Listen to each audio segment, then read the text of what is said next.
하겠습니다. 요한계시록 19장 1절입니다. 제가 먼저 받들어 읽겠습니다. 이일 후에 내가 들으니 하늘에 허다한 무리의 큰 음성 같은 것이 있어 이르되 할렐루야 구원과 영광과 능력이 우리 하나님께 있도다. 그의 심판은 참되고 의로운지라 음행으로 땅을 더럽게 한 큰 음녀를 심판하사 자기 종들의 피를 그 음녀의 손에 갚으셨도다 하고, 두 번째로 할렐루야 하니 그 연기가 세세토록 올라가더라.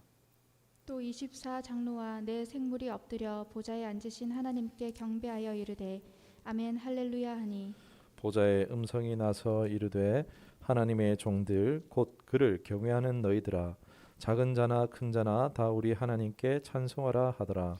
또 내가 들으니 허다한 무리의 음성과도 같고 많은 물소리와도 같고 큰 우레소리와도 같은 소리로 이르되 할렐루야 주 우리 하나님 곧 전능하신 이가 통치하시도다. 우리가 즐거워하고 크게 기뻐하며 그에게 영광을 돌리세. 어린 양의 혼인 기약이 이르렀고 그의 아내가 자신을 준비하였으므로 그에게 빛나고 깨끗한 세마포 옷을 입히도록 허락하셨으니 이 세마포 옷은 성도들의 옳은 행실이로다 하더라. 천사가 내게 말하기를 기록하라. 어린 양의 혼인 잔치에 청함을 받은 자들은 복이 있도다 하고 또 내게 말하되 이것은 하나님의 참되신 말씀이라 하기로 내가 그 발 아래 엎드려 경배하려 하니 그가 나에게 말하기를 나는 너와 및 예수의 증언을 받은 내 형제들과 같이 된 종이니 삼가 그러하지 말고 오직 하나님께 경배하라. 예수의 증언은 예수의 영이라 하더라. 아멘. 아멘. 오늘의 말씀의 제목은 예수님과 해피엔딩이라는 제목으로 말씀을 나누도록 하겠습니다. 여러분 드라마 좋아하시나요? 요즘 한국 드라마가 세계적으로 열풍을 일으키고 있는 것 같습니다. 온 세계를 이제 한국 드라마가 설레게 하고 있는 것 같은데 예를 들어서 우리가 좋아하는 드라마가 있는데 마지막 화를 보지 않으면 어떻겠습니까? 결말이 궁금하지 않겠습니까? 그리고 그 마지막 화를 보지 않으면 그 드라마를 제대로 봤다라고 말할 수 있겠습니까? 그럴 수 없겠죠. 오늘 성경에서 계시록의 위치는요 드라마로 쳤을 때의 마지막 화라고 할 수 있겠습니다. 정말 좋아하는 드라마가 있어요. 그 드라마 중간에 뭐 다른 화는 못 보면 어떡합니까? 뭐 재방송을 보든지 뭐 아니면 다시 보기를 하더라도 마지막 화는 어떻겠습니까? 정말 좋아하는 드라마면 본방사수하겠죠. 그렇죠? 꼭 보실 겁니다. 아무래도 그 예수 그리스도를 믿는 성도들에게 있어서 어떤 결말을 보게 될 것인가라는 부분은요 상당히 궁금한 내용이 아닐 수가 없습니다. 혹시 궁금하지 않다면요 그게 이상한 겁니다. 이런 사람은 신앙에 혹시 별로 관심이 없거나 아직까지 그 사람에게 신앙이 중요하지 않은 그런 신앙의 상태라고 할 수 있겠습니다. 지난주에 제가 말씀을 전할 때에 열렸으니 열어봅시다라는 주제로 말씀을 나눴습니다. 여러분 예수님은 열려 있습니다. 그런데 우리의 마음만 열기만 하면 되는 것입니다. 지금 내 마음의 문을 열 수 있는 최적의 기회이며 열기만 하면은 하나님이 준비하신 최고의 선물을 누릴 수 있다라고 말씀을 나누었습니다. 아포칼립시스 이 덮인 것을 열어서 보여준다라는 계시라는 이 뜻인데 여러분 그 덮여 있던 게 그 안에 뭔가 있지 않겠습니까? 그럼 그 감춰졌던 것, 그 베일에 덮여져 있던 것이 무엇이겠습니까? 앞으로 우리가 매일 새벽에 하루 한 장을 통해서 나눠 보도록 하겠지만 그 하나님께서 감추어 두셨던 그 비밀 중에서 또 우리에게 보여주시는 중요한 부분에 대해서만 오늘 나누도록 하겠습니다. 여러분 어떤 결론에 도달할 것인가? 이것이 바로 감추어진 것입니다. 무엇입니까? 바로 하나님 나라의 완성입니다. 그간 우리가 성경을 보면은 이 세상을 하나님 창조하시잖아요. 근데 창세기에 보면은 왜 내가 창조했더라라는 이야기를 기록하고 있습니까? 기록 안 하고 있죠. 그냥 창조의 내력이 이렇더라라고 하면서 하나님이 창조하신 내력만 이야기하고 있고요. 또 그 이후로 사람이 타락합니다. 자기의 자유의지로 타락합니다. 그런 인류를 하나님이 구원하시기 위해서 엄청난 수고를 하세요. 하나님은 생명 그 자체이십니다. 그런데 그 생명 그 자체이신 분이 십자가에 달려 죽으심으로 말미암아 죽으면 어떻게 됩니까? 무생명이 되는 거죠. 그 무생명이 되기까지 낮아지시는 이 죽음을 불사하시고 우리의 죄에서 하나님은 인간을 대속하시는 이런 일들을 하십니다. 도대체 하나님은 우리가 무엇을 이루기 위해서 이런 희생을 감수하시냐라는 겁니다. 뭔가 하나님이 태초에 그렸던 계획이 있으시겠죠. 우리 흔히 말해서 빅피처 뭐라고 하고 있죠. 다 계획이 있었구나 하면서 우리가 그런 말들을 하는데 당연히 우리 하나님의 그런 계획들, 하나님의 꿈이 있었겠죠. 하나님의 뜻이 있었겠죠. 이 하나님의 행하심, 그 하나님의 섭리가 성경의 이야기들이라면은 이제 그 종결, 그 답이 어디에 있습니까? 바로 계시록에 있다라는 것입니다. 요한계시록은 이런 궁금증에 대해서 정하신 때, 바로 카이로스의 때에 드디어 밝혀 보여주시는 것인데 그동안에 왜 하나님이 이렇게 될 거야라는 것을 종결이 이렇게 될 거야라고 말씀하지 못하셨던 이유가 뭘까요? 왜냐하면은 그동안은 우리의 원수 마귀가 패배하기까지 알려주고 싶어도 다니엘, 에스겔 이런 사람들 외에는 한정적으로밖에 보여주실 수 없었던 것입니다. 여러분 어떻습니까? 적을 속이기 위해서는 우리 아군을 속인다라는 이야기도 있죠. 그런 얘기가 있는 것처럼 이 하나님의 비밀, 하나님의 그 최고의 수, 바로 어린 양 대신 예수 그리스도께서 이제 십자가의 대속으로 말미암아 거기서 죽으심으로 하나님께 완벽한 순종, 사람으로 최고의 정의를 이루심으로 말미암아 이제 사탄의 모든 이제 수를 박살낸 겁니다. 파하신 것입니다. 사단을 예수 그리스도로 말미암아 승리하신 것입니다.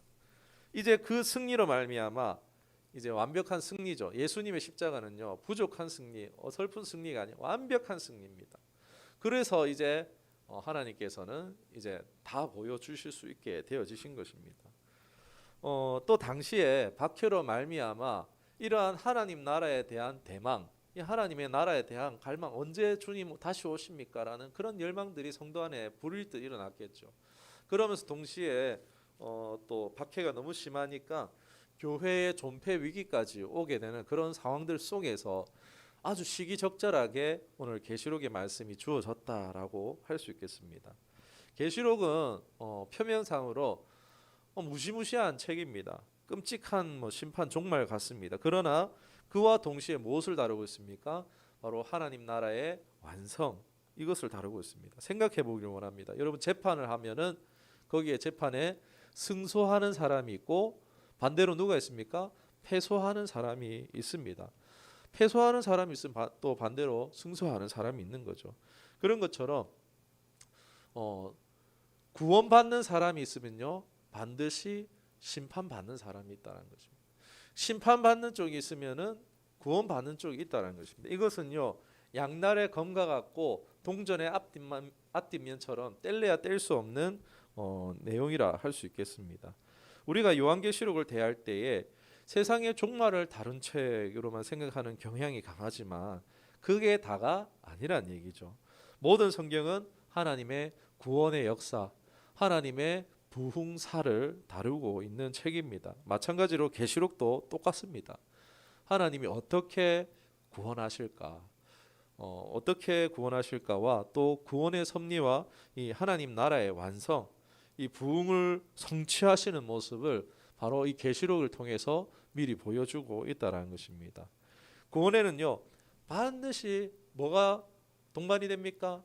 심판이 동반이 되어진다라는 것입니다. 그렇기에 요한계시록이 세상의 끝, 세상의 종말로 역사의 마무리로 이제 계시록이 끝나는 것이 아니라 어떻게 해요?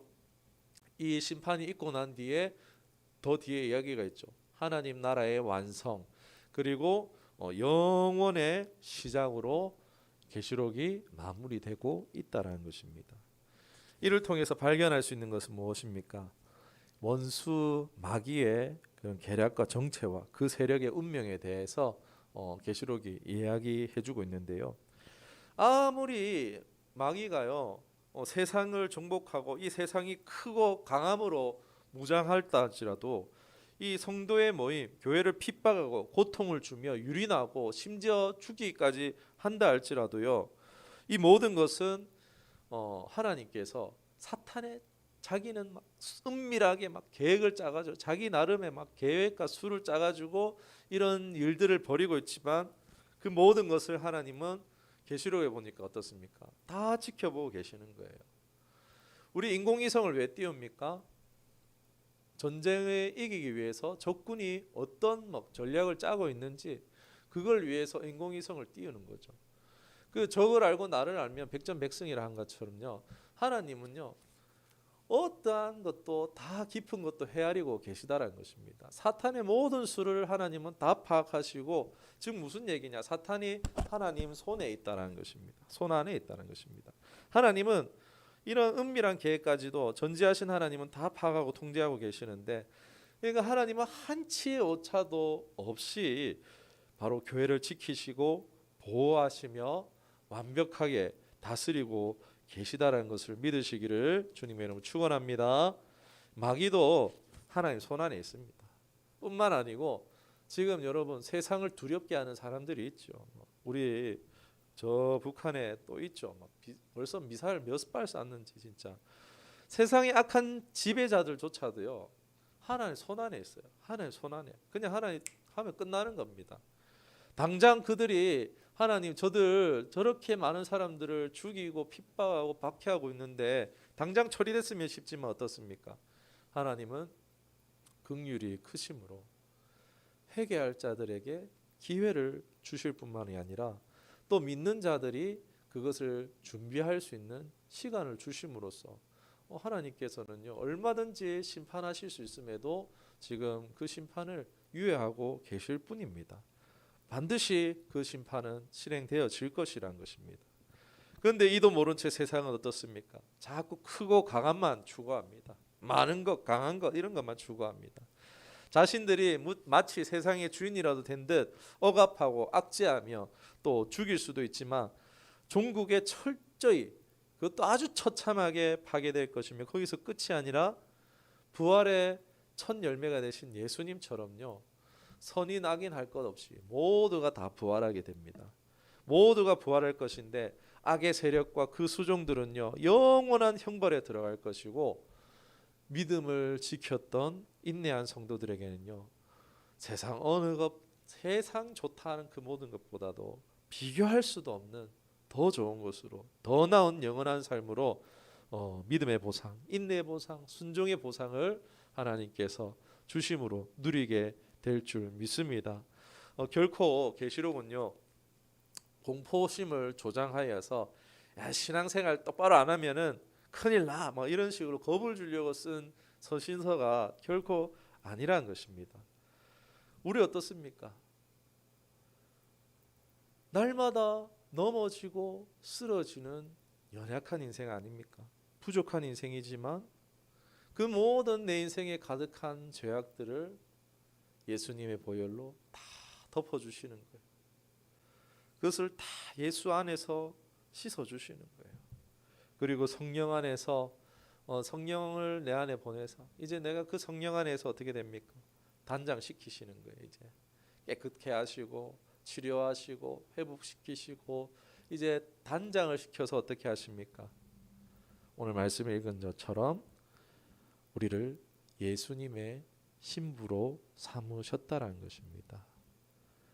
심판이 끝난 이후에 어떤 장면이 이어집니까? 예수님과의 혼인 잔치가 계시록에 이루어지는 것입니다. 여기서 교회의 신부됨은요, 뭐 다른 걸 얘기하는 게 아닙니다. 뭐 이단 종교들은 이런 걸 가지고 막 자꾸 상징을 가져다 비유를 갖다 쓰는데 딴 게 아닙니다. 바로 하나님과 성도의 그 관계를 말하고 있는 것입니다. 바로 하나님과 성도의 사랑의 연합을 말씀하고 있는 것입니다. 대부분 계시록을 보면요, 아직 인간의 욕심이 있다 보니까 사람들이 와 진주문, 와 황금길, 우와 막 청보석, 홍보석, 녹보석으로 지어진 막 건물들, 우와 이러면서 생명나무, 우와 저거 먹으면 안 죽는데 이러면서 막 이런 막 형언하지 못할 말도 못할 아름다운 어떤 것을 기대합니다. 여러분 죽으면 가는 유토피아적 세계를 상상하는데 이것은 사실 하나님 나라의 그 완성의 핵심은 아니라는 것입니다. 이것을요 구교 캐톨릭은요 또 이단들은요 이를 특히 많이 이용하고 있어요. 여러분 이렇게 좋은 곳이에요. 여러분 유토피아 가려면 여러분 이렇게 하니까 잘 따라야 되니까 내 말 들으세요 라고 하는 것이 구교와 또 이단들의 주장이라는 것입니다. 그거는요 어디까지나 부가적인 것입니다. 부가적인 거예요. 생각해 보시기 원합니다. 핵심은 사랑하는 하나님과 사랑의 연합이라는 것입니다. 생각해 보기 원합니다. 예로 사랑하는 사람과 여러분 함께 있는 거 그게 중요하지. 거기가 어디든 뭐가 중요하겠습니까? 같이 있다라는 게 내가 이 사람과 하나라는 그 유대감, 연합의 유대감이 얼마나 큰 만족과 감동을 주어집니까? 심지어는요 정말 부부가 사랑할 때 그 연합의 기쁨은요 심지어 황홀하기까지 합니다. 우리가 살아서 경험하는 최고의 경험이 아니겠습니까? 그러나 이 땅에서 경험하는 연합은 최고의 황홀함조차도요 장차 그때에 비하면요 우리가 경험하는 이것은 모형, 샘플에 불과할 것이란 것입니다. 장차 그것이 얼마나 좋은 것이겠습니까? 어떤 좋은 유토피아적인 곳이 아니라 바로 사랑하는 예수님과 연합할 수 있는 곳이기 때문에 바로 그것은 우리가 기대하고 사모해야 하는 곳이란 것입니다. 그래서 우리의 신앙은 벌받기 무서워서 나 죽으면 그저 좋은 곳 가기 위해서 예수를 믿어주는 것이 되어서는요 곤란합니다. 이렇게 살면요 신앙생활을 하더라도 참 살았고 능력 있는 신앙생활을 할 수가 없습니다. 이따 제 얘기입니다. 이거는 이따가 말씀드리겠습니다. 그리고 예수님을 믿음으로 이 아브라함의 복이 우리에게 옵니다. 이제 예수 안에서 우리가 이제 아브라함의 자손이 되어졌다라고 말하고 있습니다. 그 복은요 자연히 따라오는 것입니다. 그런데 신앙생활 하다 보면 어떻습니까? 하나님 그분 자체를 구해야 함에도 불구하고 하나님 손에 있는 것, 이제 하나님 복을 구하고자 그것을 신앙생활의 가장 큰 우선순위로 두고 하는 그것이 목적이 되어서 이렇게 신앙생활하는 그런 많은 경우들도 있다라는 것입니다. 그렇게 신앙생활하면 잠깐 기쁠 수는 있어요. 막 은혜 경험하고 막 하나님 내 기도 응답해 주시고 막 즐겁고 기쁘고 행복할 수도 있습니다. 그런데 잠깐 기쁘다가 스스로의 신앙생활을 힘들게 만들고 맙니다. 사랑하는 여러분, 저 장차 나아갈 하나님의 나라, 그것이 아무리 좋은 것이라도요 친하지 않은 사람과 영원히 함께 있어야 된다라고 생각해 보길 원합니다. 그것이 좋은들 내가 친하지 않은 사람과 함께 한다면 그게 무슨 의미가 있냐라는 것입니다. 그렇다면 우리가 취해야 할 참된 바른 신앙의 생활의 모습은 무엇이겠습니까? 바로 하나님을 알고 하나님을 사랑하고자 하는 신앙생활을 하는 것입니다. 말씀으로 교제하고 기도로 그분의 뜻을 구하며 주시는 감격과 은혜를 따라 반응하는 것입니다. 그 반응이 예배고 찬양이고 감사고 헌신인 것입니다. 사실 저도 예수님을 믿기 전에는요 히브리서 2장 15절의 말씀처럼요 죽기를 무서워하여 세상에 종노릇 했다가 교회를 이제 다니기 시작했어요. 그 성경은 뭣도 모르고 이제 신앙생활을 했을 때 그저 무서운 거예요. 내가 잘못하면 하나님 나를 지옥에 보내실까 무서운 거예요. 한동안 그런 신앙생활을 했어요. 하나님을 두려워하면서 교회에 종노릇 하는 듯한 신앙생활을 한 거예요. 안 하면 큰일 날 것처럼 그렇게 신앙생활을 했던 적도 있습니다. 세상 종로로 타는 것보다야 낫기야 하겠지만은 이건 바른 신앙생활의 모습이라고는 할 수 없겠습니다. 잘 모르니까 어딘가에 계속 눌리고 묶이고 종된 생활을요, 장소만 바꿔갈 뿐이지 반복하는 이유가 바로 여기 있는 것입니다. 제 안에 당시 말씀이 없었거든요. 제 안에 이 성령의 조명하심, 빛이 없었기 때문입니다. 이게 점차 이제 하나님의 말씀을 배우고 하나님의 은혜를 경험하면서 막 이제 제 안에 막 우울하고 낙심하고 나는 안 돼 망해 막 이런 생각만 있다가 이제는 예수 안에서 어떻게 됩니까? 기대와 소망이 생겨나는 거예요. 아, 그러면서 본격적으로 막 이제 신앙생활도 본격적으로 하고 교회에서도 막 헌신도 하는 겁니다. 이런 삶이 되어졌지만 항상 그런데 그 사이에 뭐가 있었냐면요. 하나님과 저 사이에는 기도 제목이 있었어요. 기도 제목이 빠지지 않았어요. 와, 하나님 앞에 헌신을 하지만 그 사이에 하나님 애인이 생기게 해주세요. 하나님 부모님 건강하게 해주세요. 하나님 나 결혼하게 해주세요. 하나님 나 여기 합격하게 해주세요. 이런 등등의 하나님을 막 거래 대상으로 삼은 건 아니지만 그런 취급을 한 것은 아니지, 그렇게 신앙생활을 했던 것은 아니지만 뭔가 제 안에 하나님과 그 관계 가운데 내 인간적인 욕심과 욕망이 이제 있었던 거예요. 그것을 해결하기 위해서 하나님 앞에 이렇게 좀 나아갔었던 부분도 없지 않아 있는데, 그런데 그게 어떻습니까? 기도했어요. 막 헌금도 했어요. 헌신도 했어요. 그런데 그게 자꾸 안 풀리는 거예요. 풀리지 않는 거예요. 그럼 내 상황이 풀리지 않으니까 어떻게 되겠습니까? 내 마음대로 내 뜻대로 되지 않고 막막한 때가 오면은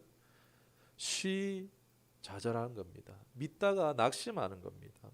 그러다가 어떻습니까? 막 하나님을 원망하기도 하는 일들이 잦았었습니다. 이미 사역의 길로 접어들었어요. 하나님의 부르심을 인해서 막 사역에 접어들었어요. 그런데 제 안에 그 하나님과의 첫사랑의 그 감정은 오래전에 식어버리고 사역을 하는 동안 내 신앙의 매너리즘에 빠져서 그냥 도망칠 수도 없이 그냥 버티듯이 막 신앙생활을 했었습니다. 매너리즘에서 벗어나고자 막 신앙을 회복해보자 여러 가지 시도들을 해봤습니다. 특히 막 각종 세미나들 이런 것들을 많이 참여해봤는데 가보고 막 환경도 바꿔보고 여러 시도들을 하였지만 그것도 잠시일 뿐이더라고요. 다시 신앙의 매너리즘에 빠지기를 반복했습니다. 그리고 최근 몇 년 되지 않았는데요. 하나님을 사랑하기 위한 신앙생활, 하나님과 교제하는 신앙생활로 바뀌어졌을 때, 하나님을 누리는 신앙으로 바뀌어졌을 때 어느 순간에 정말 가장 놀라운 것은 뭐냐면요. 바로 나 자신에 대한 기도의 제목이 사라져 있었다는 것을 발견할 수 있었습니다. 이건 너무 놀라운 일이에요. 막 기대할 것이 없어서 막 기도 안 하는 게 아니고 특별히 뭐 하나님께 바라는 게 없어진 거예요. 하나님과 교제하는 신앙을 하다 보니까 하나님께서 주시는 그 만족감들, 그 은혜, 그 하나님과 교제하는 가운데 사랑하는 가운데 오는 그 교제 만족감이 너무 커서도 이겠지만은 하나님께서 특별히 뭐 기도하지 않아도 제 마음을 어찌 그리 잘 아시고, 우리 사랑하는 사이도 그렇잖아요. 이거 예쁘다 하면은 막 기억해놨다가 나중에 짠하고 선물로 주는 것처럼 그런 하나님을 그 생활 가운데에서 계속 경험하다 보니까 어느 순간 기도하는데 제 기도는 나오지 않게 되어지는 것입니다. 이런 놀라운 경험을 할 수 있게 되어졌습니다. 뭐 이 당시에도 뭐 세상의 즐거움에 제가 또 막 빠져 있을 때 잠시 또 매너리즘에 빠지기도 했지만 다 말할 수 없지만 하나님과 교제하기 위한, 하나님과 사귐 있는 신앙생활을 할 때에 제 삶의 수많은 변화를, 하나님의 역사를 경험할 수 있었습니다.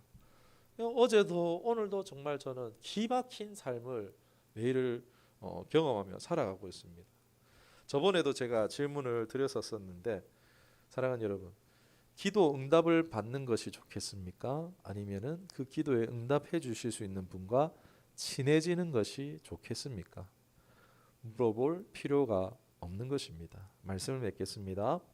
계시록에서 하나님의 블루프린트, 완성된 하나님의 나라의 청사진이 있습니다. 그 완성된 모습에 무엇이 있습니까?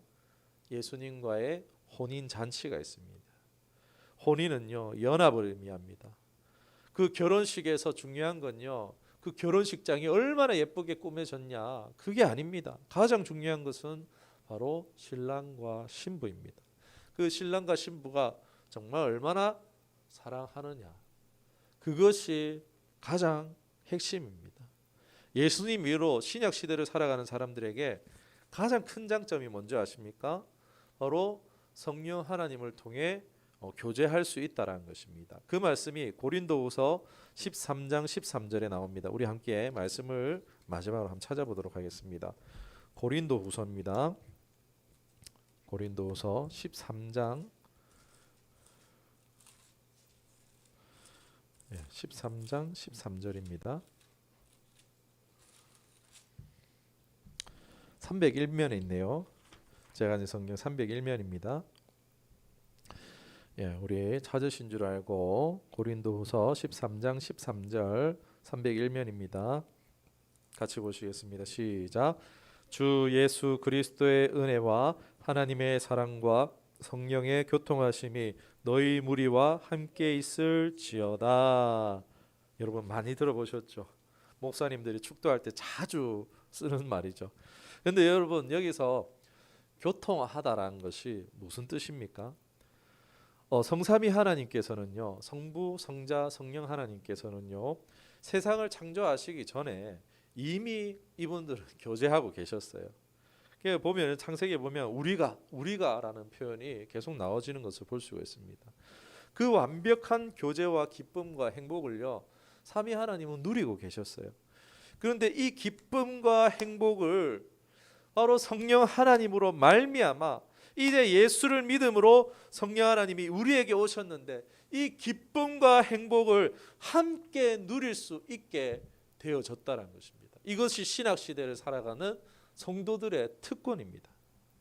성령 하나님으로 말미암는 교제가 교회 안에 있기를 지금 축복하고 있는 것입니다. 이미 임한 하나님의 나라가 바로 예수를 믿음 안에서 성령 안에서 하나님과 친밀한 교제를 누리는 것입니다. 우리가 장차 하나님 앞에 섰을 때 예수를 믿는 자마다 이제 다 하나님의 나라에 들어가서 다 예수님 대면할 거 아니에요. 다 얼굴과 얼굴을 마주하는 것 같이 대면할 겁니다. 영원히 그리고 같이 살 거예요. 그런데 그분과 안 친하면 어떡하겠습니까? 친하지 않으면 어떡하실 거예요? 친해야겠죠. 우리가 이 땅에 살았을 때 그 주님과 사랑해야겠죠. 신앙생활 하는데 단순히 그냥 지옥 안 가려고 신앙생활 한다거나 일반 세상의 종교생활 하는 것처럼 하나님의 손에 있는 이 하나님이 주시는 그 복을 받기 위해 복만을 위해서 신앙생활을 해서는요, 그때에 서로 민망한 상황이 오지 않을까 싶습니다. 하나님은 우리와 바로 나와 사랑하시기 위해서 우리와 그 연합의 기쁨을, 행복을 함께 누리기 위해서 나를 택하여 부르신 줄 믿습니다. 그 교제에 우리를 오늘 초청하고 계십니다. 내가 어떤 사람인지 잘 아심에도 나의 지금까지 지어온 죄, 오늘 지은 죄, 앞으로 지을 모든 죄까지도 예수 그리스도의 보혈을 덮으시고 남을 만큼 크신 사랑으로 사랑하고 계십니다. 예수님은요, 오늘 우리에게 프로포즈하고 계십니다. 그 사랑을 깨닫고 감사든 감격이든 반응할 수 있기를, 그리고 그 주님만을 사랑하고 신실한 정결하게 준비된 예수님의 신부가 되어주시기를, 신랑 되신 예수님의 사랑이 여러분의 삶의 열매로, 증거로 주렁주렁 나타나 보이시기를, 기막힌 매일의 삶이 되시기를 주님의 이름으로 축원합니다. 기도하시겠습니다. 사랑과 은혜